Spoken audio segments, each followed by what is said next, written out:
Bonjour à vous tous, mes petits lapins, j'espère que vous vous portez bien. Aujourd'hui, c'est le moment de vous donner faim. Le but de cette vidéo, c'est de vous montrer, bon, en retard, certes, même de beaucoup, 6 des 17 kiosques du Festival of the Art de cette année 2024. Puisque à chaque festival, à chaque année plutôt, le nom de la nourriture et des 10 kiosques peuvent changer. Le renouvellement, c'est quand même très important. Pour que ce soit plus simple pour moi, j'ai décidé de vous les présenter en ordre alphabétique au lieu de vous les présenter en ordre qu'on a fait parce que ça, ça serait un peu compliqué. Bon, une dernière chose. On a fait avec ma mère les kiosques vraiment dès l'ouverture des 10 kiosques, justement parce qu'ils sont pas ouverts à l'heure d'ouverture du parc, jusqu'à la fermeture, c'est-à-dire vers 9h.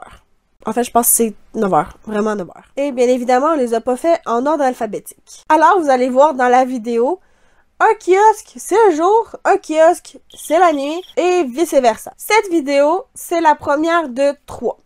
Donc, les deux autres sortiront ces 2 prochaines semaines qui s'en viennent. Je vous montre comme si vous allez voir.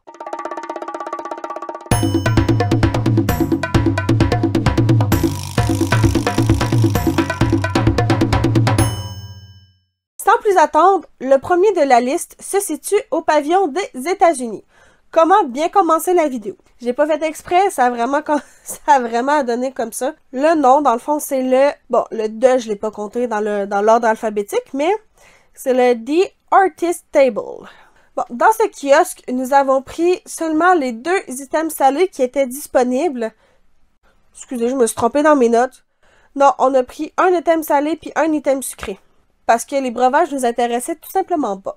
On n'est pas fan de bière ou de trucs comme ça, fait on en a pris dans aucun des kiosques, même s'il y en a dans presque tout, je pense. Que ce soit vin, bière, cidre, il y a tout le temps quelque chose comme ça quelque part. Vous allez, pour les fans, vous serez heureux. Donc, les prix à cette heure. Pour le prix du canard et dumpling, dans le fond, il était à 7,25 $. Et dans le sucré, on a le gâteau colibri à 4,75 $. Alors, c'est donc le temps de tester le kiosque américain. Et le premier choix étant, c'est canard et dumpling. En gros, c'est de la poitrine de canard fumée, des dumplings au ricotta, ainsi que légumes et jus de canard. Donc, commençons par le canard.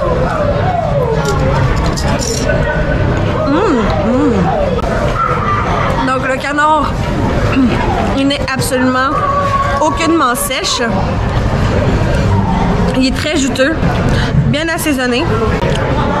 Ça dépend comment vous aimez vos légumes, parce que là, les légumes sont quand même très croquants. J'ai quasiment l'impression qu'ils ont à peine cuit. Mais moi, c'est comme ça que je les aime, donc c'est tout à fait parfait pour moi. Ensuite, pour le dumpling à la ricotta, en tout cas, il est bien rempli. Il est très bon. Pas trop de pâte. Je le trouve peut-être un petit peu dur. Je sais pas si c'est parce qu'il est un peu sec. De toute façon, avec la ricotta, ça paraît quasiment pas. C'est vraiment très bon comme assiette. Le deuxième item de ce kiosque est un dessert, mais plus précisément, un hummingbird cake.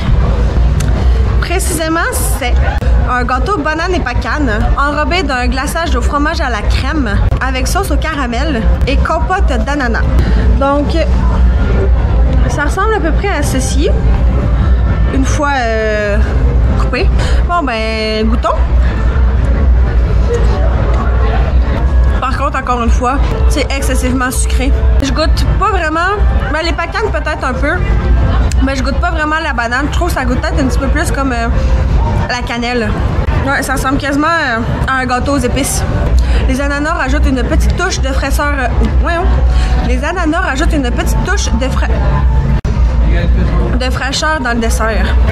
Je trouve qu'on goûte pas non plus beaucoup le fromage à la crème du glaçage. On dirait que ça rajoute juste du sucre dans le dessert, qui est déjà très sucré. Mais ouais, le gâteau en tant que tel prend vraiment toute la saveur dans la bouche.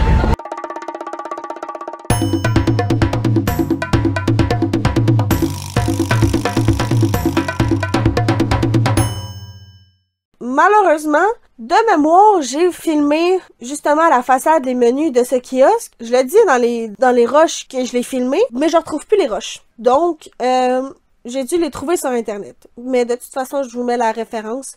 Puis ça va être en description aussi. Bon, le prochain, en tout cas, à mon avis, il y a un nom un petit peu compliqué à prononcer. Dans le fond, il s'appelle le Craftsman Courtyard. Bon, celui-ci se situait proche du Disney Trader. Bon, pour celui-ci, c'est véritablement 2 items salés, mais il y a également un breuvage alcoolisé. De toute façon, vous allez voir, il y en a souvent. Il y a très peu de breuvages non alcoolisés dans les kiosques, en fait. Il y a quand même beaucoup de breuvages alcoolisé. Mais à chaque fois qu'on avait l'option non alcoolisé, c'est ça qu'on a pris. Mais vous allez tous voir ça durant cette vidéo et les 2 prochaines. Donc, le prix du sandwich au bœuf mariné était de 7$, tout pile. C'est quand même le fun. Celui du pork belly grillé à 6,75$. Puis le breuvage, c'est pas parce qu'on est à Disney que ça coûte moins cher que dans un bar. Vraiment pas. Il était à 11,50$. Pour commencer ce kiosque, nous allons commencer par le petit sandwich qui est du steak, qui ont cuit ou à la place que je vous ai montré, avec des oignons caramélisés et des champignons, ainsi qu'une sauce au fromage bleu et de la roquette. Donc, et voilà à quoi le sandwich ressemble, une fois coupé.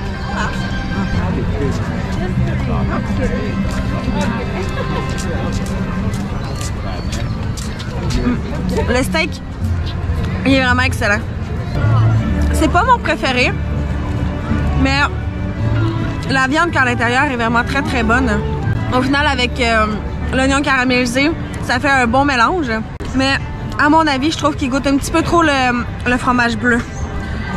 Puis un petit peu trop les champignons.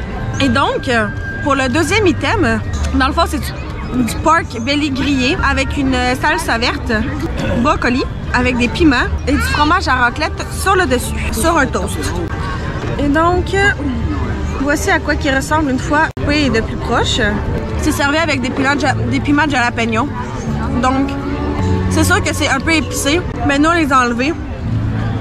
Fait qu'il reste un peu genre juste le petit jus. Mais ça reste que c'est quand même un tout petit peu épicé. Le pork belly est quand même très gras. Ce qui fait que c'est quand même un item qui est, surtout avec le fromage, là, on se le cachera pas. C'est un item qui est quand même très gras. Quand même lourd, hein, avec le pain en plus.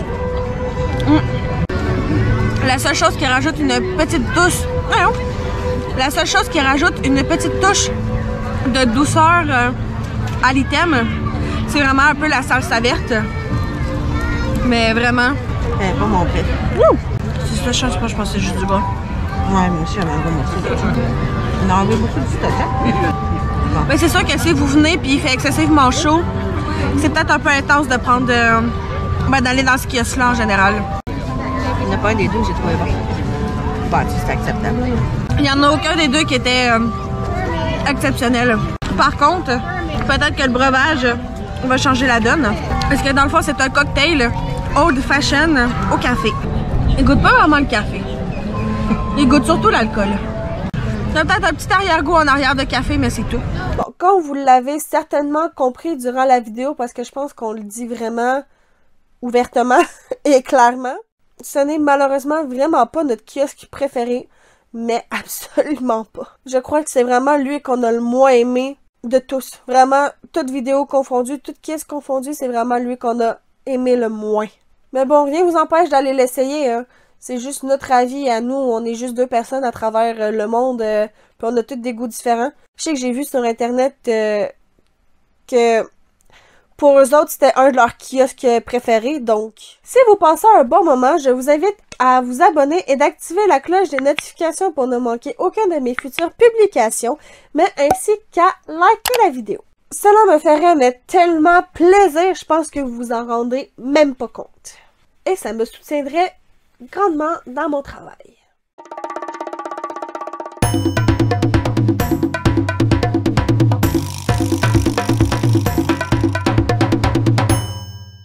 Nous sommes rendus au 3e maintenant. Et c'est un kiosque avec un nom quand même très facile à prononcer. C'est dans le fond Cuisine Classique. Si je le dis un peu avec un accent que j'ai pas, mais dans le fond c'est cuisine classique. Pour ce kiosque, j'ai l'impression que pour les personnes qui passent jamais par ce chemin-là, il est peut-être un tout petit peu caché. parce qu'il faut que vous rendiez proche de Test Track puis que vous passez derrière le Creation Shop. Notre commande dans ce kiosque était toute simple, seulement 2 items salés. Le premier est effectivement un grand classique de la cuisine classique. Ok, c'est pas ça que je voulais dire. C'est vraiment un classique de la cuisine française. Ça a plus de sens. C'est le bœuf Wellington, qui était à 8,75. Et le deuxième... Ah! On va dans la mer cette fois-ci avec des moules qui proviennent, à ce que j'ai compris, de l'île du Prince-Édouard. Pour 8 $ tout pile. Les huîtres coûtent moins cher que le bœuf Wellington. Tant mieux pour les fans de moules. Ouais, commençons maintenant la dégustation du kiosque qui se nomme Cuisine Classique. Puis on va commencer avec le Wellington de bœuf. Dans le fond, à l'intérieur, il y a du prosciutto, des champignons, puis la petite sauce, c'est une demi-glace au vin rouge. Puis comme vous avez vu, ben, il y a des légumes, mais c'est pas spécifié. La carotte, elle est pas trop cuite, elle est encore croquante, fait que selon moi, elle est parfaitement cuite. Bon, c'est l'heure de goûter le Wellington. La sauce est excellente, avec un goût très prononcé. Par contre, vu que la sauce a un goût quand même très prononcé, j'ai l'impression qu'elle prend un peu le dessus sur le Wellington par contre. Peut-être un petit peu trop salé à mon goût. Puis la pâte feuilletée est bien croquante. Donc, elle est bien croustillante. Donc c'est vraiment très bon. C'est l'heure de goûter les moules maintenant. Dans le fond, c'est des moules avec sur le dessus des tomates sautées avec ail et fines herbes. Goûtons la moule avec les tomates sautées. Non, les tomates sautées sont quand même très bonnes. Avec la moule, ça donne vraiment une saveur particulière. Mais c'est vraiment très bon. Les deux se mélangent bien ensemble. Il y en a aucun qui surpasse l'autre. Puis le crouton donne vraiment une texture plus croquante au moule avec la tomate. Fait que ça fait que c'est moins gluant en bouche. C'est moins gluant en bouche. Donc pour tous ceux qui n'aiment pas les moules à cause de la texture, si vous le mangez avec le crouton, ça risque d'être vraiment excellent parce qu'en plus, il rajoute un petit goût de beurre au plat. Pour quelqu'un qui n'aime pas les moules, je trouve que t'en as mangé une coupe. Ben, ça goûtait pas les moules. Avec le pain, hein? La tomate à l'ail, ça goûtait juste ça. Même moi, j'aimais ça. Je m'attendais pas à y manger. C'est vrai qu'il y a un petit spicy. Ah, ce petit spicy est comme dans le fond, on dirait.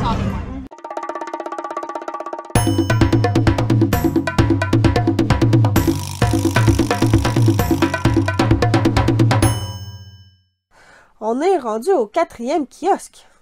Déjà. Bon, pour le 4e, on est rendu dans un kiosque quand même très court. Parce que vous allez voir, il n'y a pas grand-chose. Déjà de base, dans le menu. C'est surtout pour le Colorful Cuisine, j'ai l'impression, ce kiosque-là, parce que c'est là qu'il faut aller chercher notre récompense en plus. Bref, c'est une autre vidéo, le Colorful Cuisine, qui va sortir, je sais pas quand. Mais ce kiosque-là contient un seul item mangeable, en fait. Parce qu'il y a des breuvages, mais il y a seulement un seul item qui est sucré. On a pris aussi un breuvage alcoolisé. Il se situe proche du Port of Entry, c'est-à-dire la sœur jumelle du Disney Trader, c'est-à-dire, encore une fois, à l'entrée du World Showcase. Ça s'appelle le trio de dessert napolitain et avait un prix de 5,25. Puis on a pris avec ça un martini expresso. Pas expresso, espresso. J'ai de la misère à parler un peu, je pense. Qui était à 12 $. Ouais, bien, c'est l'heure de manger notre deuxième dessert. Quoi, c'est le dessert, le trio dessert? Oui, c'est le trio dessert. Alors, il y a une tarte au chocolat, il y a un gâteau au fromage à la vanille et une mousse à la framboise. Fait qu'on commence par le gâteau au fromage, c'est ça? Oui. Le biscuit se coupe bien à la cuillère, pas besoin de couteau.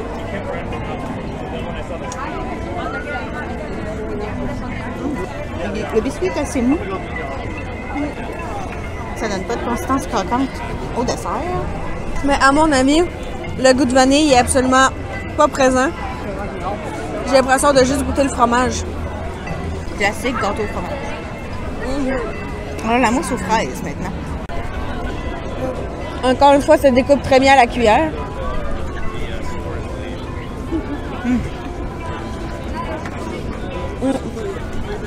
Bon goût de fraises.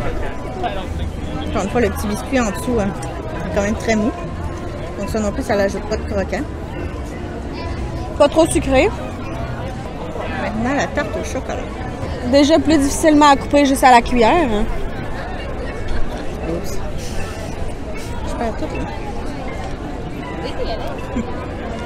We have gone toward. Ouh. Goût quand même très prononcé de chocolat. Très riche. C'est délicieux. Et cette fois-ci, la pâte rajoute un petit croquant. La pâte rajoute un petit croquant. Même si c'est une petite portion, là. C'est facilement la partager parce que très, très, très riche. Maintenant, c'est l'heure de la boisson alcoolisée de ce kiosque. Oups. C'est un martini espresso, c'est ça? Regardez, il est comme ceci. Il goûte vraiment beaucoup l'alcool. Avec juste un tout petit arrière-goût d'espresso. Ce n'est absolument pas une boisson alcoolisée sucrée. C'est quand même très fort. Hein. Et très, très simple. Mais malgré tout, avec un petit goût de café. Et vous devriez être capable d'avoir l'option odeur sur YouTube parce qu'il sent vraiment très, très bon par contre. Si vous aussi, vous voulez vivre cette expérience et participer à un des festivals se déroulant à Epcot, parce qu'il n'y a pas juste le Festival of the Art, il y en a 4 en tout durant toute l'année, je vous invite à remplir le Google Doc que vous voyez à l'écran en cliquant sur le lien qui est directement dans la description pour envoyer votre soumission qui est, je tiens à le préciser, complètement gratuite à Cathy Lebel, qui est une grande conseillère spécialisée en destination Disney et Universal, qui est une grande voyageuse depuis 2008. C'est quand même une information très importante, parce que ça prouve qu'elle a de l'expérience. Vos voyages sont en très très bonne main avec elle. Croyez-moi d'expérience.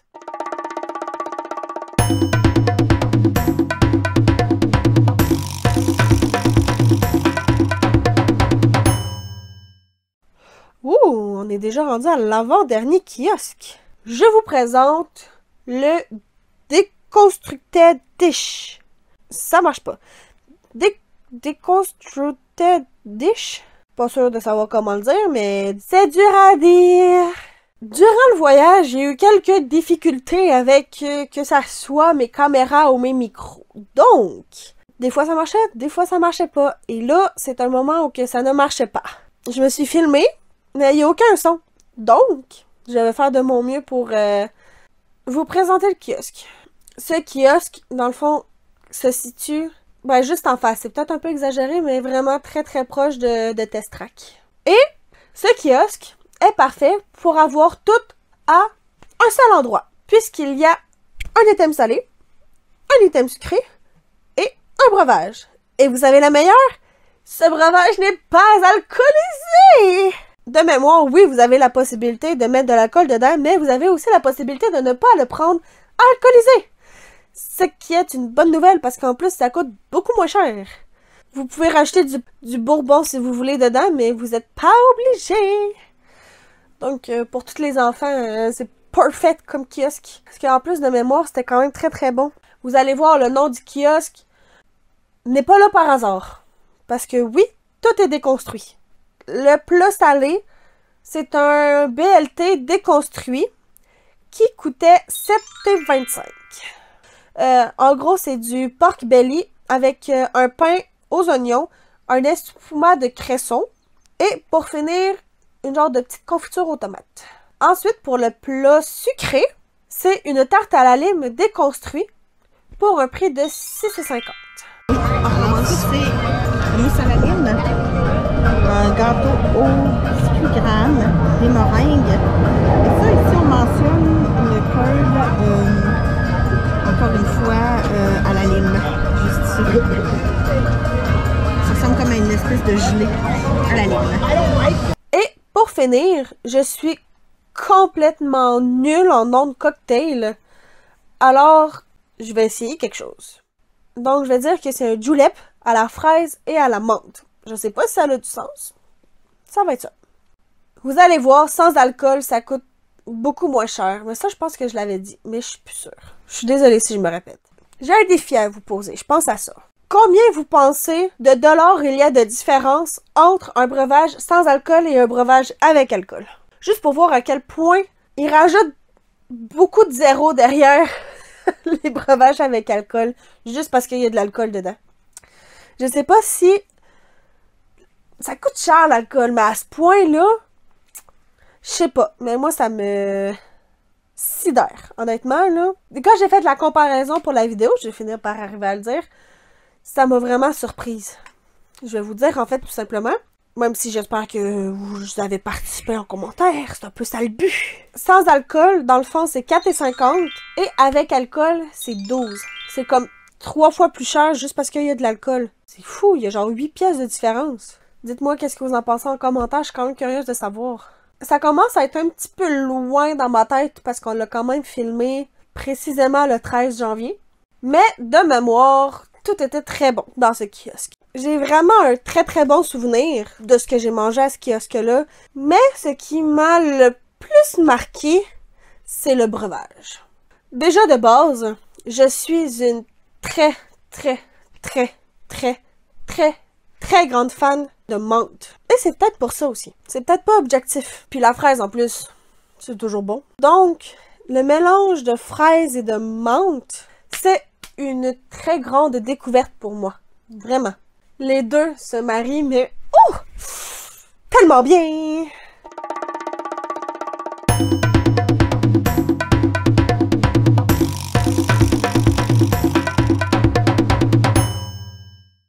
Tenez bon, c'est bientôt fini! Puisqu'on est déjà rendu au dernier kiosque. Et donc, pour honorer cette place, même si au final j'ai pas fait d'exprès, nous allons voyager dans les pays pour la première fois. Et cette première expérience culinaire mondiale, on peut dire ça comme ça j'imagine, sera au Mexique. Avec le El Artista J'y arrive pas. J'essaie de faire avec un accent, mais ça marche pas.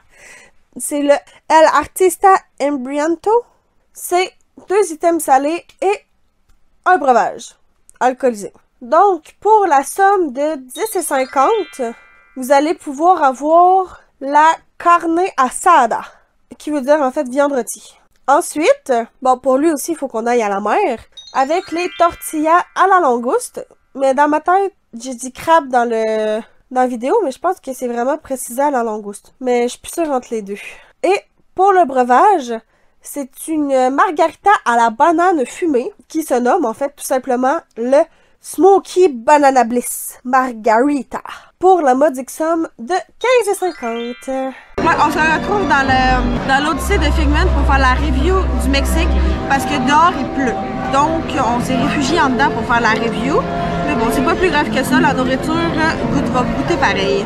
Donc, la première chose qu'on va goûter, ça va être, dans le fond, ça s'appelle le carne asada. Dans le fond, c'est du bœuf mariné dans de la sauce chipotle, avec du fromage grillé, avec une petite salade de légumes, avec un peu comme du petit fromage fondu. C'est l'heure de goûter. Le bœuf est très bon. Peut-être un peu difficile à mâcher par contre. Puis le fromage grillé, ben, c'est toujours bon.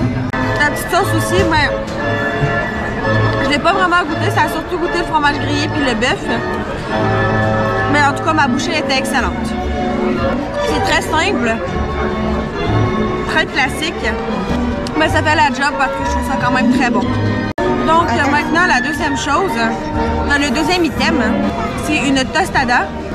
Sur le dessus, dans le fond, il y a du homard avec une aioli chipotle, avec oignon, mangue et guacamole, ainsi que du chou, ainsi que de la sauce forte.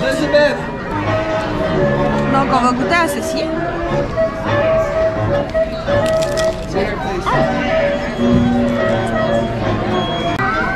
Oui, effectivement. C'est très épicé. La sauce forte est forte. Après ça, qu'est-ce qui est pour le reste des ingrédients? Le goût du homard vient vraiment juste en arrière-goût quand tu as fini d'avaler ta bouchée. Après ça, ça goûte pas vraiment la mangue. C'est probablement juste pour acheter une petite texture. Bonne chance pour l'oignon et la guacamole. J'ai l'impression que la guacamole, il faut juste rajouter une douceur dans la tostada pour que la sauce piquante soit moins intense, je pense. Ou sinon, même chose pour le chaud, ça rajoute un petit croquant. Au final, c'est assez rafraîchissant comme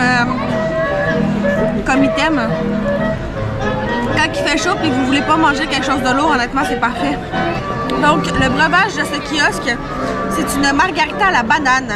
C'est donc rhum, mezcal, purée de banane et jus de lime. Bon, la vidéo a vraiment bizarrement coupé sec, mais ce cocktail-là était quand même très bon.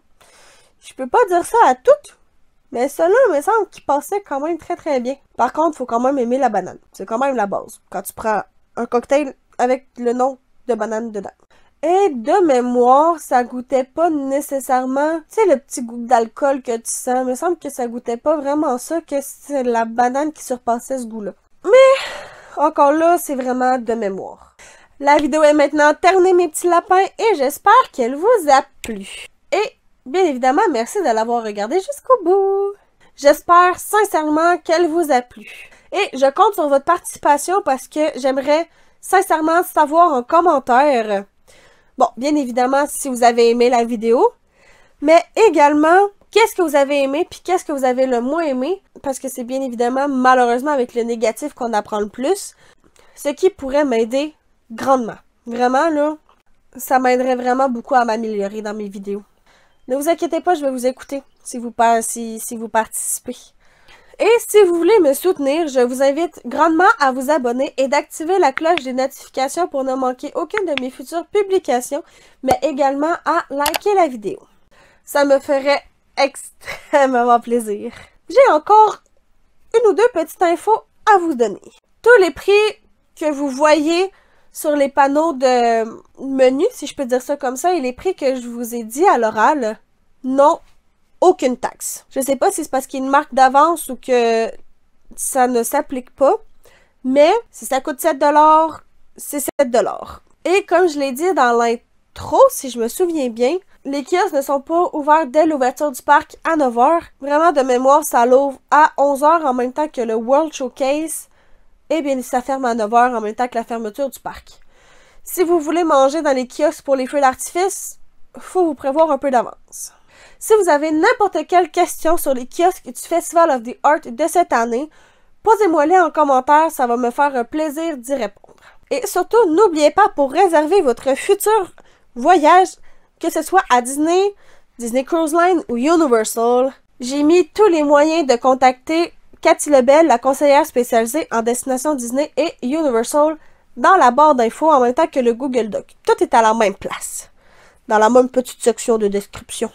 Que ce soit pas nécessairement pour envoyer une soumission, mais uniquement peut-être pour la contacter et poser les questions que vous voulez. Si vous avez des questionnements sur comment ça fonctionne, il y a son Facebook, son email, son Instagram aussi dans la barre de description. Ne vous inquiétez pas. Sur ce, profitez de chaque moment magique. Bonne journée ou soirée et à la prochaine. Bye bye.